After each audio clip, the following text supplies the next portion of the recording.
Hello viewers, আজ বলবো মেয়েদের জীবনের কষ্ট। বর্তমান সময়ে বলা হয় মেয়ে ও ছেলে সমান সমান, কিন্তু বাস্তবে মেয়েরা এখনও নির্যাতিত হয় পুরুষদের কাছে। ছেলেদের তুলনায় মেয়েদের আচরণ সহ স্বভাব ও চলাফেরার মধ্যে কিছুটা ব্যতিক্রম রয়েছে। তারা এখনও স্বাধীনভাবে চলাফেরা করতে ব্যর্থ। বর্তমানে বিভিন্ন নিয়ম নীতির মধ্যে দিয়ে জীবনযাপন করে থাকতে হয় মেয়েদের। আজকে মেয়েদের জীবন সম্পর্কে কিছু বাস্তব কথা নিয়ে আলোচনা করব এই ভিডিওতে।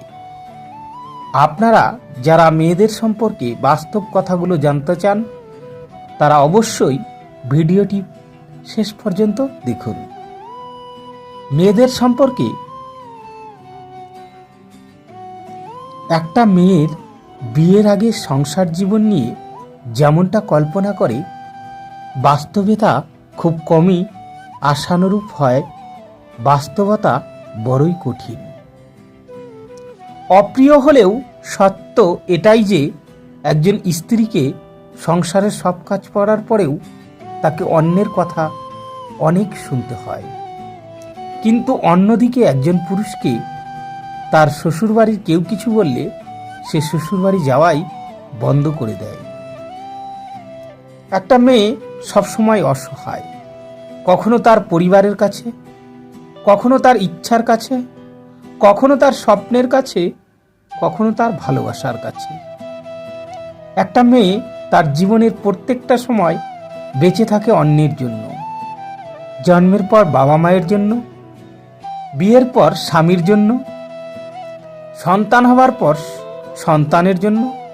আসলে মেয়েদের জীবনে নিজের জন্য কোনো চাওয়া পাওয়া থাকে না। মেয়েদের জীবনটা হলো একটা মোমবাতির মতো, অপরকে আলোকিত করতে গিয়ে নিজে জ্বলে পুড়ে শেষ হয়ে যায়। তবুও সেই দহনের ব্যথা কেউ বোঝে না। কন্যা সন্তান দুটো বংশের মুখ উজ্জ্বল করে। যাদের কন্যা সন্তান আছে তারা প্রকৃত ভাগ্যবান। কন্যা হলো ফুলের মতো, যে ঘরে আসে সেই পরিবারে সুগন্ধ ভরে ওঠে। জীবনের ক্যানভাস হয় আরো রঙিন। কন্যাদের হাসতে শেখান, কারণ তাদের হাসিতেই লুকিয়ে আছে অফুরন্ত আনন্দের চাবিকাঠি। কন্যা হলো অতীতের আনন্দময় স্মৃতি, বর্তমানের সুখের মুহূর্ত, আর ভবিষ্যতের আশা এবং প্রতিশ্রুতি। ভাই ফোটার জন্য বোন দরকার, রাখি বাঁধার জন্য বোন দরকার, বিয়ে করার জন্য মেয়ে দরকার, রান্না করে খাওয়ানোর জন্য মা দরকার। শুধু দরকার নেই কন্যা সন্তানের। এটা কেমন নিয়ম? বাবা মায়ের সেই আদরের মেয়েটি আজ সংসার করছে। এক গ্লাস জল ভরে যে খায়নি, সে আজ সবাইকে রান্না করে খাওয়াচ্ছে। কপালের টিপটা যে ঠিক করে পড়তে পারতো না, সে আজ গুছিয়ে সংসার করছে। পার্থক্য শুধু একটাই, আগে একটু কষ্ট হলেও মায়ের কোলে কাঁদত, এখন সে বালিশে মুখ লুকিয়ে নীরবে কাঁদে। একটা মেয়েকে শুধু একটা ঘর দাও, সে সংসার করে দেবে। শুকনো চাল দাও, খাওয়ার ভাত করে দেবে। আর একটু ভালোবাসা দিও, তোমার জীবনটা সুখে ভরিয়ে দেবে। একটা মেয়ের থেকে এর থেকে বেশি আর তুমি কি চাও? বাবা মায়ের চোখে হারানো সেই ছোট্ট মেয়েটা আজ সংসার করছে। এক কথায় মেয়েদের দায়িত্ব শেখাতে হয় না। নিজে ডিম ভাজি করতে না পারা মেয়েটাও মা অসুস্থ হয়ে পড়লে পুরো পরিবারের দায়িত্ব নিজে নিতে শেখে। প্রথম নিঃশ্বাসটা শুরু হয় বাবার বাড়িতে, আর শেষ নিঃশ্বাসটা ফেলতে হয় স্বামীর বাড়িতে। কি অদ্ভুত জীবন মেয়েদের! তুমি নারী, তাই হাঁপিয়ে গেলেও থামা যাবে না, কারণ তুমি নারী। মাঝপথে কারো হাত ছাড়া যাবে না, কারণ তুমি নারী। সমাজে কোনো নিয়ম ভাঙা যাবে না, কারণ তুমি নারী। কষ্ট হলেও কাজ করতে হবে, কারণ তুমি নারী। নিজের ইচ্ছে বিসর্জন দিতে হবে, কারণ তুমি নারী। মেয়ে হয়ে জন্ম নেওয়া সহজ, কিন্তু মেয়ে হয়ে বেঁচে থাকা অনেক কষ্টের। হাসতে গেলেও ভাবতে হয়, কাঁদতে গেলেও ভাবতে হয়। বাপের প্রিয় অতিথি জন্ম থেকেই বাপের ঘরে। প্রিয় রাজকুমারী সেই মেয়েটাই সুখের খোঁজে ছাড়বে বাপের বাড়ি। যাদের জন্য দেখল চোখে এই পৃথিবীর আলো, তাদের ছেড়েই রাজকুমারী থাকে অতি ভালো। সারা জীবন মেয়ে থাকে বাবার রাজকুমারী, সেই মেয়েটাই একদিন হবে বাপের প্রিয় অতিথি। ইচ্ছে হলেও দেখতে পায় না নিজের বাবাটাকে, চোখের দেখা দেখতে হলেও পরের অনুমতি লাগে।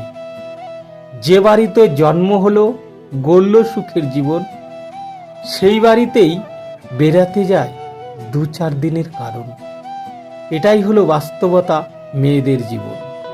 মেয়েদের জীবন বাড়ি থেকে দেখাশোনা করে বিয়ে দেওয়ার পর যদি সংসার ভেঙে যায়, কি করবি বল? তোর ভাগ্যই খারাপ। নিজের পছন্দ মতো বিয়ে করার পর সংসার ভাঙলে নিজে বেশি বুঝে গেছিলিস, ঠিক হয়েছে।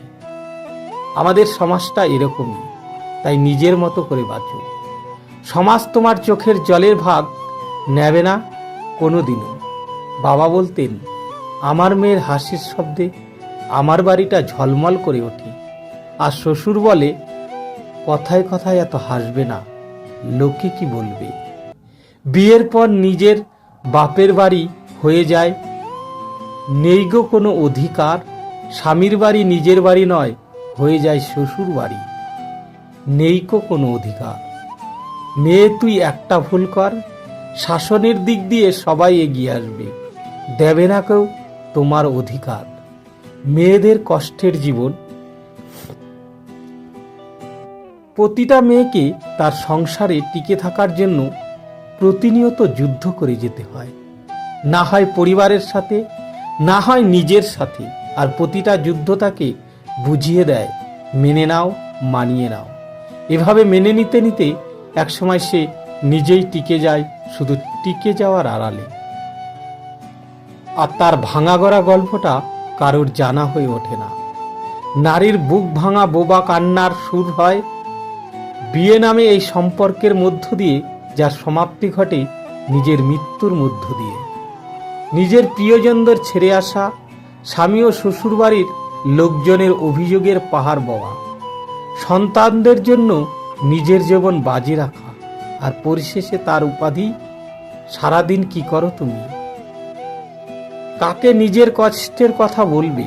স্বামীকে সে বলবে পরে শুনব, সন্তানকে তারা বলবে ব্যস্ত আছে, বাবা মাকে তারা বলবে সহ্য করো, আত্মীয়দের তারা বলবে দোষটা তোরই, বন্ধুদের তারা বলবে বাদ দে, সমাজকে তারা বলবে মুখ বন্ধ রাখো।